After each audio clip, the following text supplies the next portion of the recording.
החזון שלנו זה השוני המשמעותי מכל שאר המוסדות האחרים, זה האדם בסביבה, הסטודנט, הוא המרכז אצלנו.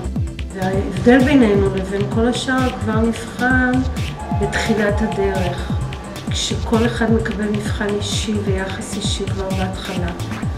בלה בתור מורה נתנה לי המון כלים ואמצעים ונתנה לי ראיית עולם מאוד רחבה שלא קיבלתי לפני כן. כשאני עוסקת באמנות בגיל מאוד מאוד צעיר, להאמין בעצמך, שזה בלה תמיד האמינה בי ואני מאמינה בעצמי בזכותה.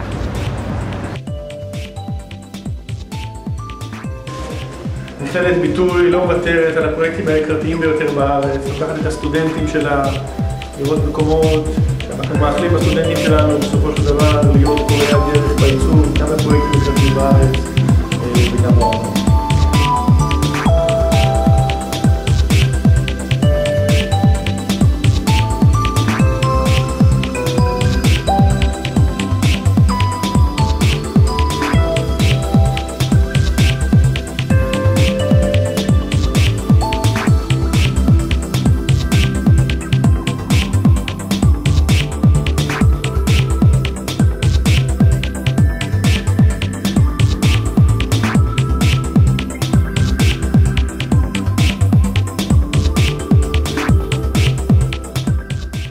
הקשר שלי עם התלמידים נבנה במהלך הזמן, ואנחנו מתחילים תמיד מנקודת התחלה שהיא שווה אצל כולם, ואני בונה כל תלמיד בהתאם למאפיינים הייחודיים שלו בתחום העיצוב.